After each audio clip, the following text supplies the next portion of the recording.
Gold trusted gold buyers. మీరు తాకట్టు పెట్టిన బంగారాన్ని విడిపించి ఈ రోజు ఉన్న మార్కెట్ ధరకు కొనబడును. నమస్తే, welcome to I dream inside politics with కవిత.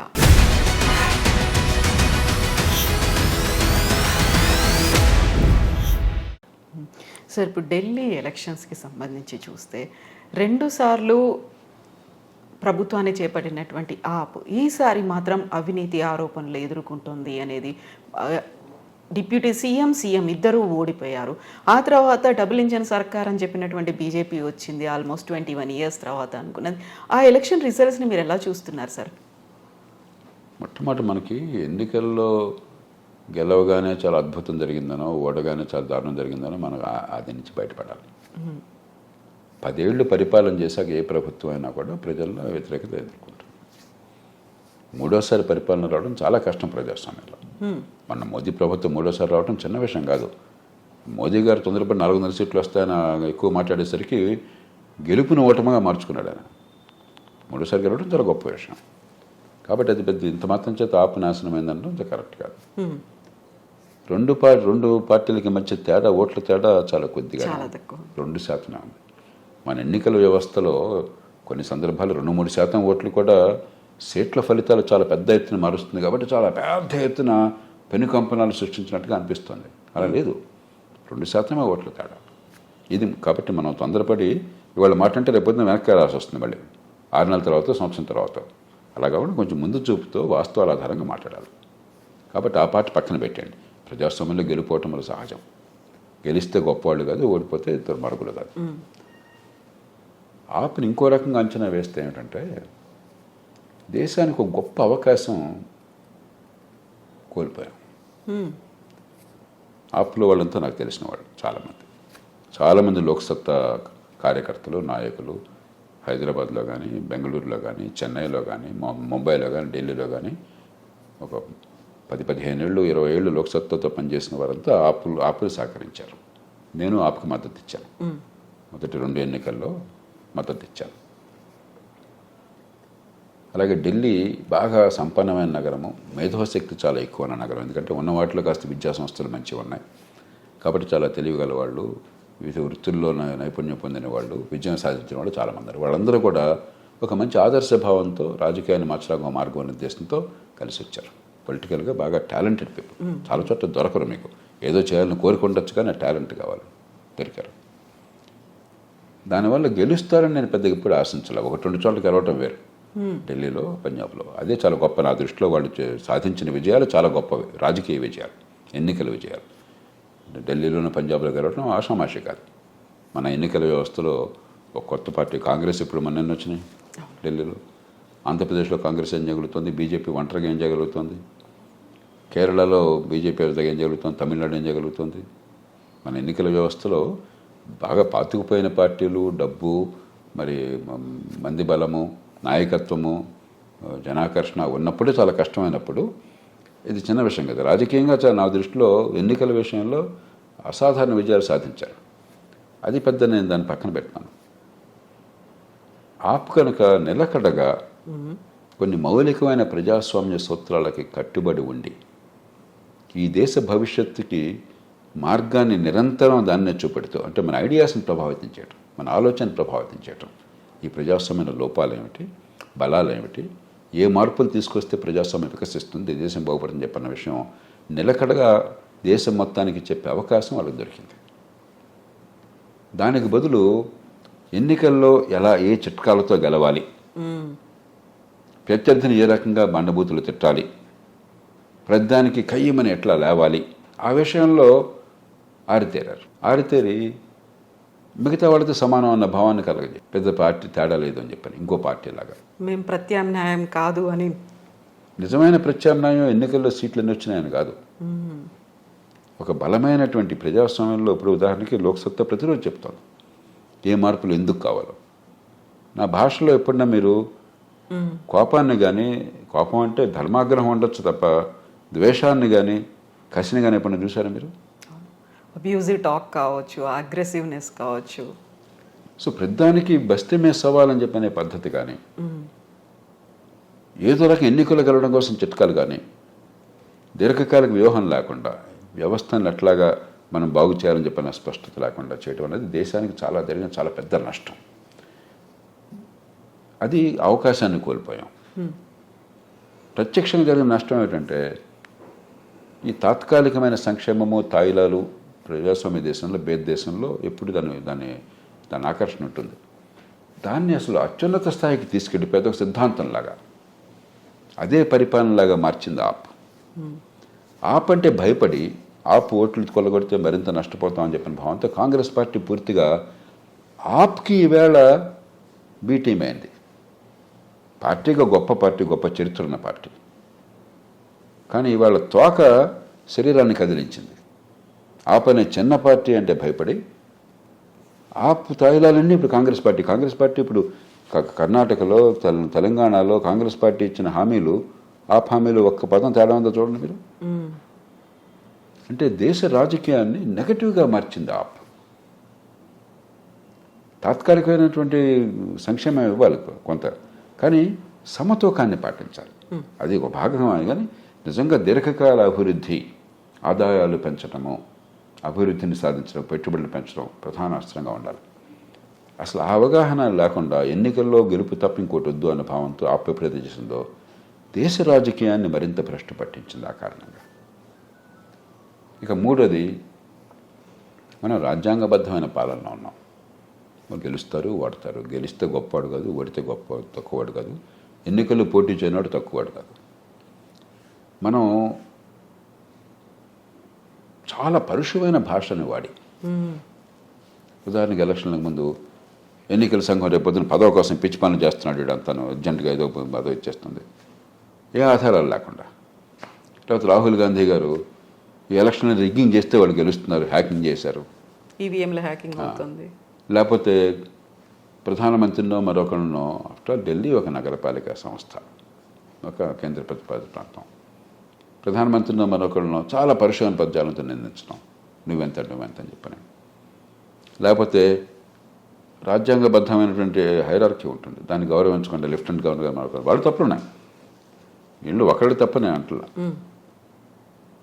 కానీ సంప్రదాయాలు పాటించాలి. ఉదాహరణకి గతంలో కాంగ్రెస్ పార్టీకి ముఖ్యమంత్రిగా ఢిల్లీలో 3 సార్లు షీలా దీక్షిత్ గారు చేశారు.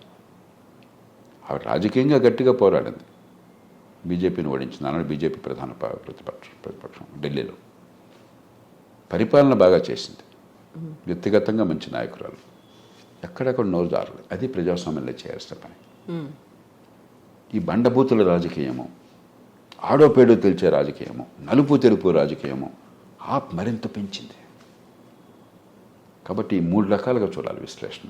గెలుపు ఓటమి 10 ఏళ్ళు ఉండటమే గొప్ప విషయం, పెద్ద తేడాలు కూడా మళ్ళీ ఇంకోసారి కూడా వస్తారు వాళ్ళు, 2% తేడా ఉంది. కాబట్టి అది నేను దాని గురించి అసలు విశ్లేషించాను. కానీ ఈ దేశానికి గొప్ప అవకాశం ఆప్ ద్వారా ఒక మౌలికమైన రాజకీయం మలుపు తిరుగుతుంది అన్నటువంటి ఆశ కలిగింది చాలామందికి. ఢిల్లీలో ఉన్న ప్రత్యేక పరిస్థితుల వల్ల ఢిల్లీకి దేశంలో అత్యున్నత తలసరి ఆదాయం అన్నది, ఎక్కువగా మధ్యతరగతి ఓటర్లు ఉన్నారు. లోక్సత్తాకి హైదరాబాద్లో కొంతమంది ఓటు లభించింది, కానీ 10%, మిగతా చోట్ల 1%. ఎందుకంటే మనకు ఉన్న ఎలక్టరేట్, మనకున్న రాజకీయాలు, గ్రామీణ ప్రాంతాలు భేదరకము పద్ధతులు వేరు. ఢిల్లీ అట్లా కాదు, గొప్ప అవకాశం లభించింది. దాన్ని కనుక ఆచరణలో సిద్ధాంతాన్ని స్పష్టంగా అవగాహన చేసుకుని, దేశం భవిష్యత్తును అర్థం చేసుకుని దాన్ని ప్రజలు చూపెట్టడంలో కనుక సరైన పాత్ర తీసుకుంటే ఎన్నికల్లో గడిపోవడానికి సంబంధం లేకుండా ఆప్ దేశంలో ప్రజాస్వామ్యాన్ని బాగు చేయడానికి ఒక కీలకమైనటువంటి పాత్రధార ఉండేది. ఆ అవకాశం కోల్పోవడం చాలా దురదృష్టకరం.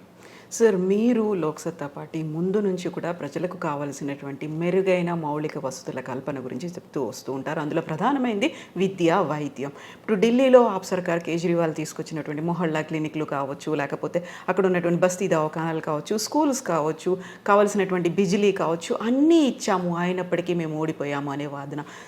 ఆ కేజ్రీవాల్ సర్కార్ ఏదైతే చేశారో దాన్ని ప్రామాణికంగా తీసుకొని చాలా రాష్ట్రాలు కూడా అక్కడికి విజిట్కి వెళ్ళాయి, వాటిని మేము అనుసరిస్తామని చెప్తూ వచ్చారు. విద్యా ఆరోగ్యం మీద దృష్టి పెట్టినమాట వాస్తవం. నేను దాన్ని పబ్లిక్గా ఎన్నోసార్లు బహిరంగ మెచ్చుకున్నాను, నేను వెళ్ళి చూసి వచ్చాను. కనీసం దాని మీద కనీసం మాటల్లో అయినా చర్చలో అది కీలక అంశంగా పెట్టారు. కానీ మౌలిక మార్పుల కోసం కృషి చేయలేదు. ఈ 2 తేడా ఉంది.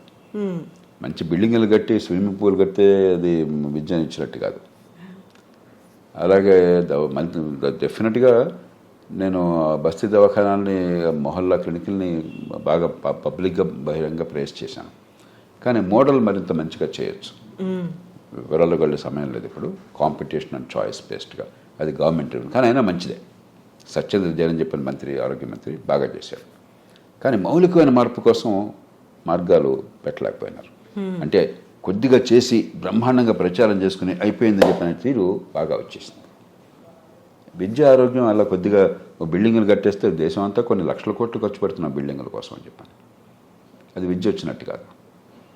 ఢిల్లీ కాబట్టి కొంత అడ్వాంటేజ్, ఎందుకంటే వాళ్ళకి సిలబస్ జాతీయ స్థాయి సిలబస్ని తీసుకుంటారు. ఢిల్లీకి వేరే, నాకు తెలిసిన వేరే సిలబస్ లేదు.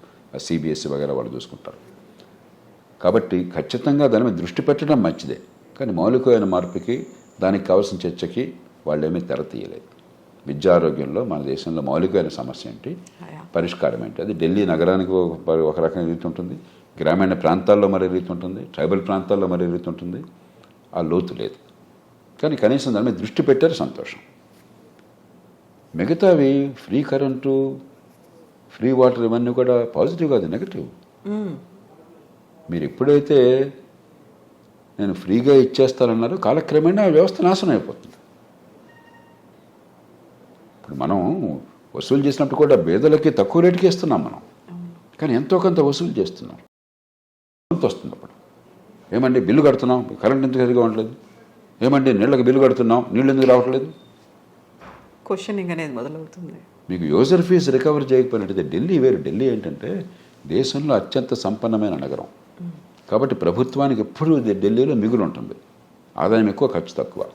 హైదరాబాద్నే సపరేట్గా రాష్ట్రంగా చేశారనుకోండి, ఊహించండి మీరు, హైదరాబాద్ రాష్ట్రమైంది లేదా కేంద్ర ప్రభుత్వం, దాన్ని పరిపాలించడం నల్లేరు మీద నడక. మిగులంతా ఇక్కడ ఉంది, డబ్బన్నీ ఇక్కడ ఉన్నాయి, ఖర్చు తక్కువ, డబ్బులు ఎక్కువ, అన్నీ ఫ్రీగా ఇచ్చేయచ్చు. అది పరిపాలన ఎట్లా అవుతుంది? అది పరిపాలన ఎట్లా అవుతుంది? కాబట్టి అయినా అవి అందడం వల్ల బేదల ఓట్లు పడతాయి కాబట్టి వాళ్ళు ఇంత శాతం ఓట్లు ఉన్నాయి. ఇప్పటికి కూడా నాకు అర్థమైనంత వరకు బేదల ఓట్లు అత్యధికంగా ఆప్ చేతుల్లోనే ఉన్నాయి. మధ్యతరగతి వర్గాలే దూరమైనారు. ఢిల్లీలో బేదలు ఉన్నారు గణనీయంగా, కానీ మధ్యతరగతి వర్గాలు ఇంకా ఎక్కువ ఉన్నారు కాబట్టి బీజేపీ నెగ్గింది. కానీ తాత్కాలికంగా బేదల ఓట్ల కోసం పేదరికాన్ని తొలగించకుండా తాయిలాలతో దేశాన్ని మార్చలేరు. పంజాబ్ ఇది కోలుకోలేని పరిస్థితిలో ఉండదు. ఢిల్లీ ఆ ఇబ్బంది ఉండదు, మహానగరం కాబట్టి వనరులు పుష్కలంగా ఉంటాయి కాబట్టి. అంచేత ఆ మోడల్ని కూడా విశ్లేషించడం చాలా లోతుగా విశ్లేషించాలి. ఒక ప్రాంతీయ పార్టీ, ఒక కేంద్ర పాలిత ప్రాంతంలో కూడా దాంతోపాటుగా ఒక రాష్ట్రంలో ప్రభుత్వాన్ని చేపట్టింది. ప్రధానమంత్రి నరేంద్ర మోదీకి గట్టి పోటీ అంటే అరవింద్ కేజ్రీవాల్ ఇస్తారు. ప్రధాని క్యాండిడేట్గా కూడా ఆయన్ని ప్రేస్ చేశారు, ప్రచారంలో ఉన్నారు. కంబ్యాక్ అనేది ఎలా ఉండొచ్చు సార్? ప్రధాని క్యాండిడేట్గా లేకపోతే దేశాంత విస్తరించడం అనేది ఒట్టి మాట. మన ఎన్నికల వ్యవస్థలో ఇప్పటికి వాళ్ళు సాధించిందే మహాద్భుతం. ఢిల్లీ కేంద్రపాలిత ప్రాంతంలోనూ, పంజాబ్ రాష్ట్రంలోనూ, 2 రాష్ట్రాల్లో ఒక పార్టీ అంత విజయాన్ని సాధించడం అనేది గొప్ప విజయం. అంతకుమించి విస్తరించడం దాదాపు అసాధ్యం. మన ఎన్నికల వ్యవస్థ దాన్ని ఒప్పుకోదు. ఇప్పుడు బీజేపీ 3వ పార్టీ కొనచోట ఏం చేస్తున్నారు, కాంగ్రెస్ 3వ పార్టీ కొనచోట ఏం చేస్తున్నారు, అంతకంటే పెద్ద పార్టీలు ఇవన్నీ. మన ఎన్నికల వ్యవస్థలో 3వ పార్టీకి మనుగడ లేదు. కాబట్టి అది ఏనాడు దాన్ని బట్టి మీరు అంచనా వేయకూడదు. కాబట్టి ప్రధానమంత్రి పదవి ఈ ఢిల్లీ చుట్టూ ఉంది కాబట్టి ప్రచారం అంతా అది తల పొరపాటు. అది మినహాయిస్తే ఖచ్చితంగా ఢిల్లీలో వాళ్ళు ఉనికి కొనసాగుతుంది. పంజాబ్లో నేను చెప్పలేను, ఎందుకంటే పంజాబ్ మరీ అధ్వాన్నంగా ఉంది పరిపాలన, ఆర్థికంగా పూర్తిగా పతనం అవుతుంది. ఢిల్లీలో ఆర్థిక పతనం ఉండదు, ఢిల్లీకి ఉన్న నగర సంపద వల్ల. కాబట్టి ఢిల్లీలో ఖచ్చితంగా రాజకీయంలో ఆ పాత్ర ఉంటుంది. దేశవ్యాప్తంగా రాజకీయంగా ఆ పాత్ర సాధ్యం కాదు. అది ఊరికే ఉదాహరణకి వారు కర్ణాటకలో పోటీ చేసినప్పుడు లోక్సత్తాకు వచ్చిన ఓట్లలో 5వ వంతు వచ్చినాయి. చాలామంది అది గమనించాల. ఎక్కువ తక్కువ అని కాదు, అది సాధ్యం కాదు. అక్కడ జరగటమే గొప్ప అద్భుతం. అంతే అన్ని చోట్ల జరుగుతుందనుకోవడం చాలా పొరపాటు. కానీ ఢిల్లీలో నేను అనుకోవటం వారి ప్రభావం కొనసాగుతుంది. పంజాబ్లో ఇంకో కొంతకాలం పోతే కానీ కొనసాగుతుందో తెలియదు ప్రభావం. ఎందుకంటే ఆర్థికంగా రాష్ట్రం పతనం అంచనా ఉన్నది ఆప్ విధానాల వల్ల. అంతకుముందు కూడా దుష్పరిపాలన వల్ల రాష్ట్రాన్ని తగలబెట్టేశారు, గొప్ప రాష్ట్రాన్ని. కాబట్టి పంజాబ్ రాజకీయం ఎట్లా మళ్ళీ చెప్తుందో ఇప్పుడు అంచనా వేయడం కష్టం. ఢిల్లీలో మాత్రం ఆప్ని మీరు తక్కువగా అంచనా వేయకూడదు. ఓటు దాదాపు సమానంగా వచ్చింది. సో అవినీతికి వ్యతిరేకంగా పోరాటం చేసినటువంటి ఆమ్ ఆద్మీ పార్టీ అదే అవినీతి ఆరోపణలతో ఈసారి ప్రభుత్వాన్ని కోల్పోయింది అనేది, ఆ అవినీతి మచ్చని తుడుచుకునే ప్రయత్నం ఇప్పుడు చేయగలుగుతుందంటారా? గెలుపు మాత్రమే కావాలి, ఎట్లయినా గెలవాలి అనుకున్నప్పుడు మీరు దాని నుంచి బయటపడడం కష్టం. నేను చిన్న ఉదాహరణ చెప్తాను, ఇప్పుడు ఇంతవరకు చెప్పలే నేను. ఎల్లారెడ్డి నియోజకవర్గంలో రామరెడ్డి అని ఒక సోదరుడు బ్రహ్మాండంగా లోక్సత్తా తరపున ప్రతి గ్రామాల్లో ఒక 3-4 ఏళ్ల పాటు బ్రహ్మాండంగా పనిచేశారు. ప్రతి ఊళ్ళో శాఖలు, మంచి ఉద్యమం, పార్టీ నిర్మాణంతో జరిగింది. గ్యారంటీగా గెలిచే సీటు ఒకటి అనుకున్నాం, ప్రచారం కానీ మన నిబద్ధత కానీ. ఎలక్షన్లు 15 రోజుల ముందు దగ్గరికి వచ్చారు. సరే, లోక్సత్తా అంటే అభిమానం ఉంది ఓటర్లందరికీ ప్రతి ఊళ్ళో కూడా. కానీ వాళ్ళ పరిస్థితులు ఎంతో కొంత డబ్బు ఇవ్వకుండా ఓటేసే పరిస్థితి లేదు. అవతల 500 వెయ్యి చేస్తున్నారు. మీరు అనుమతిస్తే 50 రూపాయలు మనం ఇస్తే సరిపోతుంది. ఒక్క 50 చాలు. 50 వాడు 500కు సమానం జనం. కానీ 50 కూడా ఇవ్వకపోతే మాత్రం మమ్మల్ని పట్టించుకోరు. 50 రూపాయలు ఇవ్వడానికి అనుమతిస్తే నేను ఆ సీటు మీ పాదాల దగ్గర పెడతాను, లేకపోతే ఓడిపోయినట్టే అన్నాడు. నేను క్షణం ఆలోచించుకున్నా, రామ్ పోనీ ఇండియా సీట్ అన్నాను. కళ్ళనీళ్ళు పెట్టుకున్నాడు తను. ఒక క్షణం ఆలోచించండి, సీటు పోనీయండి అన్నాను. ఎందుకంటే మనం ఎలా గెలిపే ముఖ్యమో, ఎట్లయినా నేను గెలవాల్సిందే అని మొదలెట్టామనుకోండి, 50తోనే మొదలవుతుంది. కానీ కోట్లు ఖర్చు పెట్టాక అవినీతి లేకుండా పరిపాలన ఉంటుంది అనుకోవటం మనం మూర్ఖత్వం. వ్యక్తులు నీతివంతంగా ఉండొచ్చు. మన్మోహన్ సింగ్ నిష్కలంక దేశభక్తులైన, ఏ రకమైన మచ్చలేని వ్యక్తిగత నిజాయితీపరుడు. కానీ ఆయన ప్రభుత్వంలో, ఆయన పార్టీలో నిజాయితీ ఉంది అనుకుంటే మనం మోసం చేసుకుంటున్నాం. నరేంద్ర మోదీ వ్యక్తిగతంగా మచ్చలేని మనిషి, ఏ ఒక్క రూపాయి కూడా ఆశించే సమస్య. 60 ఏళ్ల పాటు జీవితాన్ని పణంగా పెట్టాడు ఈ దేశం కోసం, నమ్మిన లక్ష్యాల కోసం. కానీ ఆయన పార్టీ మనవడ కోసం, ఎన్నికల్లో ప్రచారం కోసం అని చెప్పని అక్రమాలు చేయడం లేదు, డబ్బులు చేతులు మాటలేదు అనుకుంటే మనం పిచ్చివాళ్ళం మనమన్నా. కాబట్టి ఈ పార్టీలు నేను తిట్టడం, వాళ్ళ ప్రవాహంలో పడి కొట్టుకుపోతున్నారు. వాళ్ళే విలన్స్ కాదు, విక్టిమ్స్. ఒక విషవలయంలో వంచితులు. కానీ మీరు మార్పు కోసమని బావుటా ఎత్తారు. లోక్సత్తా కానీ ఆప్ కానీ మార్పు కోసం బావుటా ఎత్తాం. ఎవరు బలవంతంగా జేపీ గారు మీరు రాజకీయాలు నన్ను కోరారా? అడగలేదు. నన్ను ఎవరు బతిమని అడగలేదు కదా. మార్పు చూపెట్టాలి. ఈ మార్పు రాకపోతే దేశ నాశనం అవుతుంది. మనం దీనిలో ఉద్యమాల్లోకి దిగి దీనిలోకి వచ్చాం. మరి నేను మార్పుని చేతల్లో చూపెట్టకపోతే, నేను కూడా గెలుపు అనేటువంటి దానికి లొంగిపోయి ఎట్లా కొట్టి గెలుపు వస్తే చాలు, ఏమైనా పర్లేదని నేను అనుకున్నట్టయితే ఇంకా నేను కూడా సమస్యలో భాగమే కదా. మిగతా వాళ్ళకంటే చెడ్డవాళ్ళని నేను అంటలా, తప్పదు. బహుశా మిగతా వాళ్ళకంటే కొంచెం మెరుగాము. నాకు వాస్తవాలు తెలియదు కాబట్టి నేను ఎక్కువ మాట్లాడినాం. మిగతా వాళ్ళకంటే కొంచెం మెరుగాము డబ్బుల విషయంలో. కానీ దీనిలో ఒక సగం పాతివ్రత్యం సగం ఉండదు. చిన్న చిన్న సాంకేతికమైన పొరపాట్లు జరగడం వేరు, మౌలికంగా అవినీతిలో, డబ్బుల పంపిణీలో, అక్రమాల్లో భాగస్వాములు కావటం వేరు. కాబట్టి మిగతా పార్టీల కంటే ఎక్కువగా తిట్టడం అన్యాయం. కానీ దాని వ్యవస్థని మార్చడానికి ఒక మార్గాన్ని చూపెట్టే అవకాశం దీనివల్ల కొంతైనా వచ్చింది కదా. దోహదం చేసే బదులు సమస్యలో భాగమైనారే. రేపొద్దున ఇంకోళ్ళ ప్రయత్నం చేసినా కూడా ప్రజలు దాన్ని పట్టించుకోరే. అంతే కదా. చూసామయ్యా, అదొకటి చూసాం. ఇప్పుడు ఆప్కి రేపొద్దున ఢిల్లీ అసెంబ్లీలోనో పంజాబ్లోనో సీట్లు వస్తేనే అసలు దాని గురించి పట్టించుకునేది. అది లేదనుకోండి, ఆప్ మాట ఎవరో పట్టించు. ఎందుకంటే ఆ విశ్వసనీయత కోల్పోయారు. ఇవాళ లోక్సత్తాకి 1 సీటు లేదు, 1 ఓటు లేదు, మానేసాం, అంతా బయటకు వచ్చేసాం. కానీ లక్షల మంది ఈ దేశంలో వింటున్నారు. విశ్వసనీయత పోలా, నిలకడ పోలా, దేశ ప్రయోజనాలను కాపాడే విషయంలో స్పష్టమైన అవగాహన పోలా. దాన్ని కాపాడుకోలేకపోతే ఓట్లు వచ్చిన కాలం రాజకీయంగా రెలవెంట్గా ఉంటారు. ఏముంది, ముక్కు మొహం తెలియని వాడు కూడా కార్పొరేటర్ అయితే రెలవెంట్గా కనిపిస్తాడు 2 రోజులు. ఆ తర్వాత ఎవరు పట్టించుకుంటారు, ఎవరు అంటూ కూడా తెలియదు మనకి. అది ఉపయోగం ఏంటి? పదవే పరమార్థం అనుకుంటేట్లాగా దేశంలో ప్రజాస్వామ్యం ఏమవుతుంది, ప్రజల భవిష్యత్తు ఏమవుతుంది, పరిపాలన ఏమవుతుంది, అది కదా పరమార్థం. అది మర్చిపోయి పదవే పరమార్థం చేసుకున్నాం. Yes sir, thank you so much sir. Thank you.